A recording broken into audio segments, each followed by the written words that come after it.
Baik, sekarang kita mulai bagian pertama tentang keutamaan Sya'ban. Baik.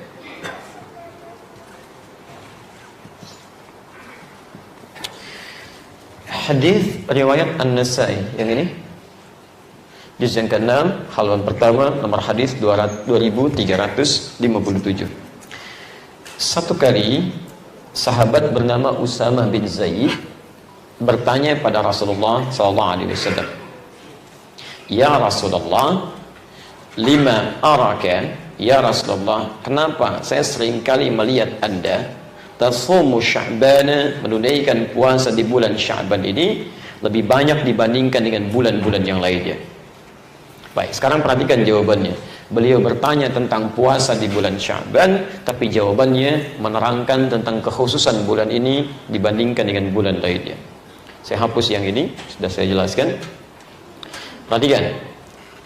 Dijawab oleh Nabi SAW, "Dzalika," demikian itu. Maksudnya, kenapa saya banyak puasa di bulan Sya'ban ini? Satu, kata Nabi, "Dzalika syahrun yaghfulun nasu anhu." Karena Sya'ban itu, satu, adalah bulan yang amal saleh di dalamnya seringkali mulai dilupakan oleh kebanyakan orang. Saya ulang, Nabi menyampaikan, yaitu bulan yang saat amal soleh di dalamnya mulai dilupakan oleh kebanyakan orang. Pelan-pelan ya, nanti saya terangkan dengan lebih jauh. Kedua, syahrun turfa'u fihil a'mal ila rabbil alamin. Bulan saat setiap amal yang dikerjakan itu akan diangkat, disebutkan di hadapan Allah Subhanahu wa ta'ala. Bulan saat setiap amal yang dikerjakan akan diangkat, langsung disebutkan seketika di hadapan Allah Subhanahu wa ta'ala. Dan ketiga, fa uhibbu an yurfa'a amali wa ana shaim. Maka saya akan sangat bahagia sekiranya ketika amal saya diangkat, disebutkan di hadapan Allah, saya sedang puasa. Tiga, saya berpuasa. Baik, kita mulai penjelasannya dengan lebih detail lagi. Pertama, Nabi sampaikan, Sya'ban ini adalah bulan saat umumnya kebanyakan orang mulai berkurang dalam menunaikan ibadahnya. Mulai lalai, kata Nabi, lupa dengan meningkatkan amal saleh. Kenapa terjadi demikian? Mari kita lihat pelan-pelan. Sya'ban itu bulan keberapa? Sudah, jangan terlampau lama. Kalau tidak tahu katakan Allahu a'lam. Antum banyak berpikir ya. Keluar lihat mobil mikir, lihat ke langit mikir, Masya Allah. Lihat kamera mikir ini. Baik, Sya'ban bulan keberapa? Oh, keterlaluan kalau Allahu a'lam. Ayo, 8. Bulan ke-8. Ya. Mei bulan keberapa? Kau antum lebih cepat menjawab dibandingkan bulan ini saja. Masya Allah. Ya, bulan yang berisi ibadah, ya kenapa banyak kemudian antum memikirkannya? Bulan yang berisi dunia, cepat antum meresponnya. Sedangkan antum ahli akhirat, bukan ahli dunia. Ini cuma sementara, kita nanti akan pulang gitu kan. Kalau kita tidak paham waktu ibadah, bagaimana memaksimalkannya? Ya. Teruskan pelan-pelan supaya tidak terlampau luas. Bulan ke-8. Bulan ke-7-nya apa? Rajab. Baik, 7 di sini ada Rajab. Saya tulis dulu ya. Bulan ke-9 Ramadan. Baik, bulan ke-9 Ramadan. Perhatikan, fokus. Baik, di Sya'ban itu terletak di antara bulan Rajab dan bulan Ramadan. Nah, sekarang perhatikan baik-baik. Bulan Rajab termasuk bulan yang diistimewakan baik oleh Al-Quran, termasuk dalam hadis-hadis Nabi SAW. Quran surah ke-9 ayat 36. Inna iddatash syuhuri 'indallahi 12 syahran fi kitabillah. Sungguh jumlah bilangan bulan dalam setahun itu ada 12. Yauma khalaqas samawati wal ard, ditetapkan di kitab Allah sejak mulai diciptakan langit dan bumi. Minha, dari 12 bulan ini, arba'atun hurum, ada 4 bulan yang istimewa disebut bulan hurum. Dulu pernah saya terangkan, jamak dari kata haram, yang dilarang kita berbuat maksiat di bulan-bulan ini, yang kalau beramal soleh, pahala kita dilipat gandakan. Langsung diterangkan juga di hadis Nabi. Jadi ini sifatnya mulia. Ada 3 berurutan: Dzulqa'dah bulan 11, Dzulhijjah bulan 12, Al-Muharram bulan pertama. Thalatha mutawaliyah kata Nabi. Kemudian Rajab, Mudhar, bulan Rajab yang keempatnya, ma baina Jumada wa Sya'ban, yang terletak di antara bulan Jumada yang ke-6 dan Sya'ban. Jadi begitu sampai ke bulan Rajab, termasuk bulan istimewa ini, orang banyak menghidupkan bulan ini dengan ibadah. Dari yang puasa, dari yang qiyamul lail, tahajud, tilawah Quran dan sebagainya. Di sini mereka semangat. Nah, bulan Ramadan itu lebih lagi keutamaannya. Ya, bahkan banyak, lebih berlipat. Ada Lailatul Qadar, ada peluang i'tikaf, ada diampuni dosa, macam-macam. Dia lebih semangat lagi karena tingkatannya lebih tinggi daripada yang ini. Karena ini diapit oleh 2 bulan yang umumnya meningkat ibadah di antara 2 rentang ini. Akhirnya apa yang terjadi? Umumnya kebanyakan orang mulai beristirahat di bulan yang ini supaya punya persiapan ke sini. Nah, jadi setelah berikhtiar di sini meningkatkan amal saleh, di bulan ke-8 agak santai. Puasa jadi berkurang lagi, salat malamnya jadi berkurang lagi, supaya merasa untuk punya energi sampai ke Ramadan di sini. Paham ini?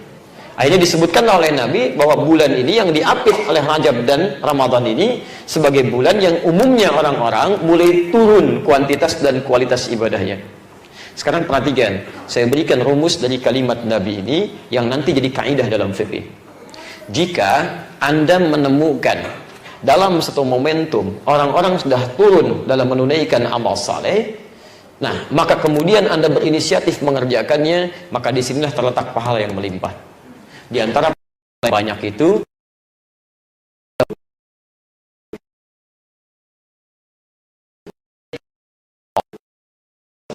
adalah amal yang fulun nasu anhu. Ini mulai dilalaikan banyak orang. Kalau dibaca dengan bahasa fikihnya, maksudnya motivasi kepada kita. Ini ada pahala berlipat di sini nih. Saat orang lain tinggalkan, Anda kerjakan. Paham ya? Saya beri contoh sederhana begini. Orang sudah mulai lupa dengan tahajud. Ya, Masya Allah. Tunggu malam, ada yang istirahat, ada yang nunggu malam pun bukan untuk ibadah, hanya untuk nonton bola aja gitu kan. Nanti Madrid ketemu kemana? Siapa nih? Kemarin menang 3-0, Juventus lawan Monaco, siapa yang menang? Siapa ketemu Madrid? Tungguin sampai bangun, sampai cuma nonton, kesiangan sholat subuh dan sebagainya. Saat orang mulai meninggalkan ibadah itu, ya tahajud dia tidak bangun, Anda kemudian tahajud, itu pahalanya lebih dibandingkan dengan orang biasa. Saat orang mulai lupa ke masjid, Anda menginisiasi untuk ke masjid. Bahkan sebagian orang ikut kemudian karena inisiasi Anda. Itu pahala Anda berlipat. Bukan karena menjadi inisiasi mengerjakan kebaikan, tapi juga mendapatkan pahala orang yang ikut karena ajakan Anda. Atau contoh kita. Ya. Quran surah ke-51. Ayat 24. Kita contohkan pakai Quran. Posisi paling kanan sebelah bawah. Nabi Ibrahim alaihissalam, beliau diuji oleh Allah, berumah tangga, menikah dengan Sayyidah Sarah, perempuan yang sangat cantik, luar biasa. Di balik itu Allah berikan ujian, belum memiliki keturunan. Sampai dengan beliau sepuh, divonis secara medis, monofos, ya, dan sudah juga tidak mungkin punya keturunan, disebut akir, mandul, secara medis mustahil. Apa yang terjadi? Saya ingin lukiskan satu amalan yang jarang orang kerjakan, hampir orang tinggalkan amalan itu, tapi beliau kerjakan. Lalu Allah berikan pahalanya tidak hanya di akhirat, tapi di dunia Allah berikan anugerah yang begitu besar. Baik, tiba-tiba kedatanganlah tamu di malam hari. Bukan 1-2 orang, cukup banyak. Hal ataka hadithu dhaifi Ibrahim al-mukrami? Pernahkah Anda dengar kisah Nabi Ibrahim yang kedatangan tamu malam-malam? Masya Allah. Idh dakhalu alaihi faqalu salama. Ketika tiba-tiba meminta izin untuk masuk, mengucapkan salam, assalamualaikum. Masya Allah, antum jam 2 malam kedatangan tamu, bukan 1-2, cukup banyak. Assalamualaikum, assalamualaikum. Dibuka enggak? Cepat sekali enggak? Ya Masya Allah. Baik, lihat, ini yang paling indah ini. Minimal antum ngintip dulu lah, ya, lihat siapa gitu kan, penasaran. Begitu dilihat, jubah putih, rambut agak panjang, Bukan 1, 2, 3, 4, 5 gitu kan. Assalamualaikum, assalamualaikum, dibuka enggak. Tapi apa yang direspon Nabi Ibrahim? Pertama beliau jawab salamnya. Qala salam, Waalaikumsalam. Karena menjawab salam hukumnya wajib. Ya, enggak apa-apa malam-malam ada yang salam, walaupun Anda belum buka, jawab dulu aja salamnya. Assalamualaikum, Waalaikumsalam, Waalaikumsalam. Baik, wajib hukumnya. Tapi teman-teman, apa yang terjadi? Mukram, yang dimuliakan orang ini. Ya, qaumun munkarun, begitu dibuka, orang asing, bukan penduduk sini. Kalau orang asing, berarti orangnya ini dari jauh, datang menempuh perjalanan, lelah luar biasa. Beliau simpulkan, jangan banyak ditanya. Lebih baik persilahkan masuk, lalu dihidangkan makanan yang kira-kira bisa membuat lelahnya hilang. Gak banyak ditanya. Tidak tanya Anda dari mana, ada keperluan apa, gak banyak diwawancara. Ini orang jauh, capek, lebih baik istirahat dulu sejenak. Tiba-tiba faragha ila ahlihi faja'a bi'idlin samin. Datang kepada istrinya di dapur bertanya, kita punya menu terbaik apa untuk tamu kita malam ini? Masih dihidangkan juga. Istrinya menjawab, belum ada apa-apa nih. Maka melihat ada anak sapi lembu, itu masih sempat-sempatnya beliau sembeli, bikin gulai malam-malam. Bisa bayangkan, bikin gulai untuk tamunya, ikramud duyuf, memuliakan tamu, Masya Allah. Padahal gak dikenal itu siapa orang-orang ini. Hanya untuk sekedar memberikan kenyamanan kepada mereka, melepaskan lelahnya. Apa yang terjadi? Faja'a bi'idlin samin faqarrabahu ilaihim qala ala ta'kulun. Bahkan langsung dihidangkan sendiri oleh beliau. Masalah mulai muncul ketika diberikan duduk begini. Tamunya nggak makan, cuman melihat begini, melihat. Disentuh juga enggak. Ya, dilihat oleh Nabi Ibrahim dari atas sampai ke bawah. Sudah nggak nyentuh makanan, kakinya nggak nyentuh ke lantai. Malam itu. Anda bayangkan ya, malam-malam jubah putih, rambut agak panjang kan, dimakan dan dihidangkan, nggak nyentuh ke lantai. Kalau Bapak dalam posisi tadi, apa yang dilakukan? Awas, sudah tidak ada celah untuk mengelak. Ya, karena sudah di situ, face to face, sudah berhadapan begini, mau lari kemana? Ya? Nah, kalau ada suasana membuat kita khawatir, takut, tapi kita tidak punya peluang untuk mengelak, itu bahasa Arabnya disebut dengan aujas. Fa'aujasa minhum khifah. Maka mulai khawatir yang sangat dalam, tapi nggak punya kesempatan mengelak. Poinnya bukan itu.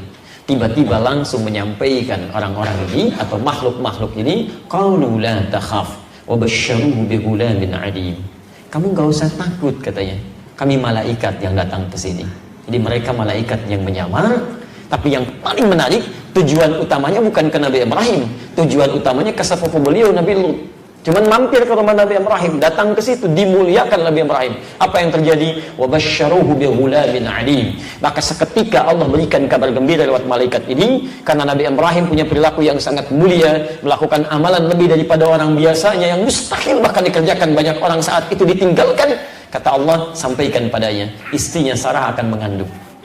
Berikan kabar bahwa kamu akan punya anak yang sangat cerdas, budamun alim, cerdas, genius. Nabi Ishak itu cerdas karena akan berhadapan dengan umat-umat yang pintar tapi keblinger. Ya, kalangan Yahudi nanti setelahnya. Ya, maka sampai kaget istrinya. Ya, ayat selanjutnya, fa'aqbalat imra'atuhu fi sarwatin fasakkat wajhaha wa qalat a'juzun aqim. Dia datang mengatakan, ya, jadi mendengar berita itu langsung keluar dari dapur. Apakah perempuan yang masih begini, ya, sudah keriput, sudah monopos, sudah divonis tidak mungkin punya keturunan, masih mungkin punya anak, katanya. Apa jawaban malaikat? Masya Allah. Kadzalika qala rabbuk innahu wal hakimul alim. Demikian ketetapan Allah. Kalau Allah sudah tetapkan, sudah. Allah yang maha tahu, Allah yang maha bijak dengan segala keputusannya. Perhatikan Bapak dan Ibu sekalian, ketika mengerjakan amalan yang umumnya orang tidak bisa lakukan atau orang boleh turunkan itu, maka ada kebaikan yang besar di situ yang sudah kita bisa dapatkan. Jelas sampai sini? Sya'ban umumnya orang mulai menurun karena sudah terbiasa di Rajab menjelang Ramadan. Saat orang mulai menurun, Anda kerjakan, ada kebaikan besar di situ. Barangkali doa Anda memang ditunggu untuk itu bisa dikabulkan. Paham ya? Jadi kalau malam-malam jam 2 ada tamu, Assalamualaikum, dibuka enggak? Baik ya. Baik, satu, Sya'ban punya keistimewaan dengan anugerah yang berlipat. Bisa berarti pahala, bisa berarti pengabulan doa dan sebagainya, berlipat. Allahumma shalli ala Muhammad. Dua, syahrul turfa'u fihi al-a'mal ila rabbil alamin. Bulan saat setiap amal itu, setiap amal diangkat, disebutkan di hadapan Allah Subhanahu wa taala. Masya Allah. Disampaikan.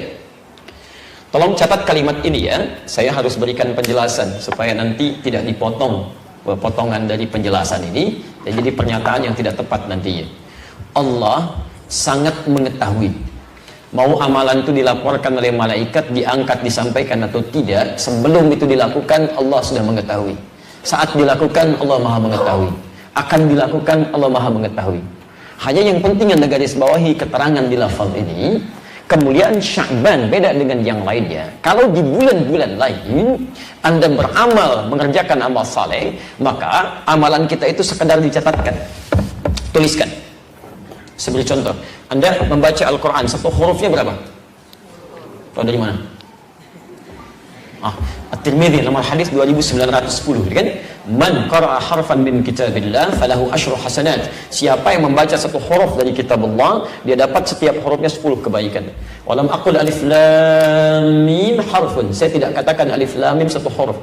Walaupun alifun harfun, lamun harfun, mimun harfun. Tapi alifnya satu huruf, lam satu huruf, mim satu huruf. Walikulli harfin asyru hasanat. Setiap hurufnya 10 kebaikan.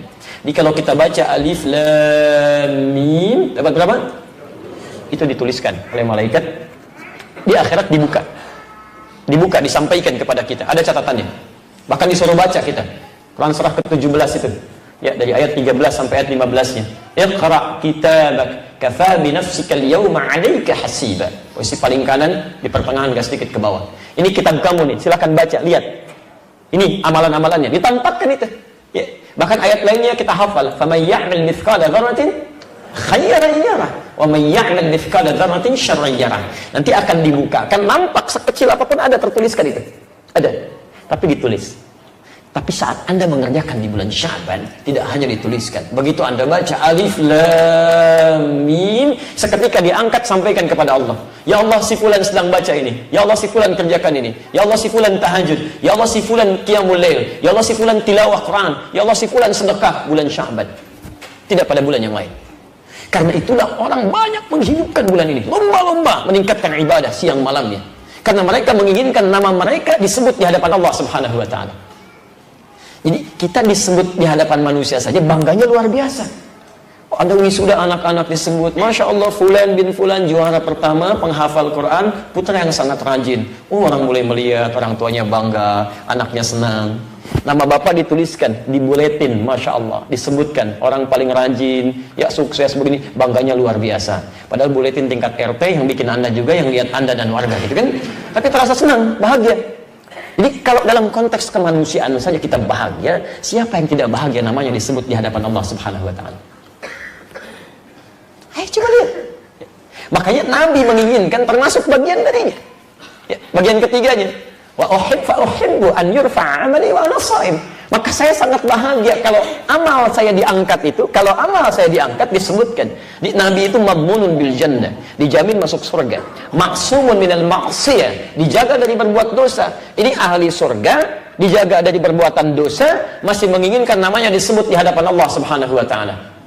Anda Nabi bukan, Rasul bukan, belum ada jaminan surga. Maksiat belum tentu terjaga, nggak mau disebut. Sehat, kan?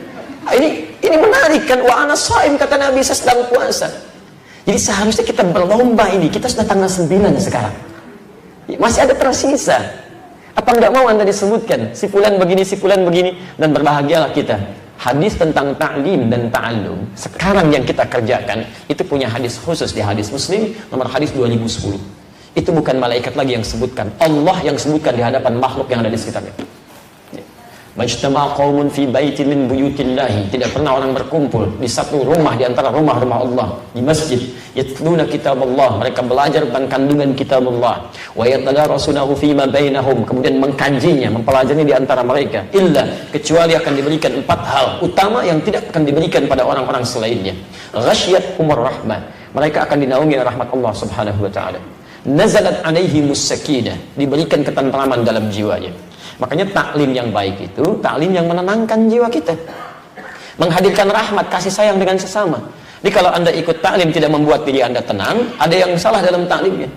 Kalau Anda ikut belajar tidak menjadikan Anda berkasih sayang dengan sesama, ada yang keliru juga dalam prosesnya. Yang paling menarik, wahafathumul malaikah, malaikat ikut bergabung di situ. Mungkin ini yang kelihatan sedemikian jumlahnya. Anda mungkin tidak mengerti, termasuk saya mungkin tidak tahu berapa malaikat yang berkumpul saat ini. Yang paling menarik yang keempat, wa dzakarahumullahu fiman indah. Mereka disebut-sebut oleh Allah di sekitar makhluk yang di sekitarnya, di sisi Allah Subhanahu wa taala sampai selesai mengerjakan ta'lim dan ta'alumnya. Begitu Anda pulang, selesai. Disebut-sebut terus tuh. Apalagi Sya'ban. Ketika Allah menyebutkan, malaikat menyampaikan, si fulan ya Allah, si fulan ya Allah, si fulan ya Allah, si fulan ya Allah. Masya Allah. Jadi kenapa kita tidak berlomba di hari ini? Paham sih sini? Baik, dan contoh Nabi yang terbaik, kalau kita bertanya, ya Rasulullah, kami lakukan apa ya? Apakah salat, atau puasa, atau sedekah dan sebagainya? Kata Nabi, kalau kita berat untuk mengerjakan banyak hal, coba kerjakan satu amalan yang dengan amal itu umumnya amal yang lain akan mengikuti. Ya, sekali mendayung, 2, 3, jangan ke pulau dulu, 2, 3 amal kita dapati, gitu kan? Pulau banyak itu ya, ada 13.677 pulau di Indonesia. Itu belum termasuk Pulau Gebang dan Pulau Gadung. Okay? Ya, baik, pelan-pelan, lihat sini. Nabi mengajarkan kepada kita, baik, baik ya. Nabi mengajarkan kepada kita untuk menunaikan puasa. Ini poinnya. Jadi kalau sudah masuk Sya'ban, Nabi berpuasa. Ini satu amalan yang bila dikerjakan, rumus dari Nabi-nya bisa mengundang amalan lain untuk dikerjakan, dilakukan. Ya. Umumnya, kalau Anda tidak sedang puasa, umumnya, jangankan salat sunnah, salat fardu sedikit terlambat, kadang getaran ke hatinya masih kurang. Tapi kalau Anda sedang puasa, jangankan salat fardu, ketinggalan salat sunnah, sudah menyesal itu. Ada yang hilang. Anda sedang puasa, selalu Anda punya keinginan baca Al-Quran. Kalau tidak puasa, belum tentu. Anda tidak puasa, pulang dari sini, ada orang meminta di depan, belum tentu diberi, padahal kasat mata. Tapi kalau sedang puasa, jangankan yang terlihat, yang tak nampak, Anda cari-cari itu. Silahkan cek nanti saat puasa. Siapa fakirnya, siapa yatimnya, ada berapa ininya, ya macam-macam Anda catat itu. Puasa. Karena itu, kata Nabi, sepanjang Anda bisa memungkinkan menunaikan puasa di bulan Sya'ban ini, lakukan. Karena umumnya amalan kita akan banyak didapatkan, sering dilakukan, maka banyak yang disebutkan pada saat itu. Dan biasanya orang puasa, mohon maaf, itu cenderung punya kekuatan untuk menekan maksiat. Kalau tidak puasa, itu banyak godaannya, mata, telinga, lisan, sampai ke ujung kaki. Biasanya mengontrolnya tidak mudah. Ya, melihat ini dilihat juga, ya, melihat itu terlihat, bicara ini disampaikan. Tapi saat puasa umumnya kontrolnya lebih kuat. Begitu melihat tayangan, sedang puasa, gak bagus kayak gini, tinggalkan. Begitu bicara yang kurang menyenangkan, jauhi. Kuat kontrolnya, minimal dia takut batal puasanya. Ya, akhi kemana kemarin? Janjian di Masjid An-Nur, gak datang antum. Aduh, habis maghrib deh saya jawab ya, habis maghrib tuh. Nungguin maghrib dulu sampai buka gitu kan. Baik, begitu buka lupa ya. Nah, jadi ada beberapa kekuatan ketika sedang puasa membuat kita itu terlampau kuat mengontrol kekuatan untuk berbuat maksiat. Paham sampai sini? Jadi saya simpulkan, satu, di bulan Sya'ban dia punya keutamaan saat anugerah Allah banyak diberikan, dilimpahkan. Kedua, ada amal yang disebutkan, diangkat, disampaikan pada Allah seketika, hadisnya sahih. Ya, Syekh Muhammad Nasruddin Al-Albani mentahqiq hadis ini mengatakan hasan sahih. Ya, masuk pada bagian hadis yang penting untuk diamalkan. Dan yang ketiga, Nabi mencontohkan menunaikan puasa.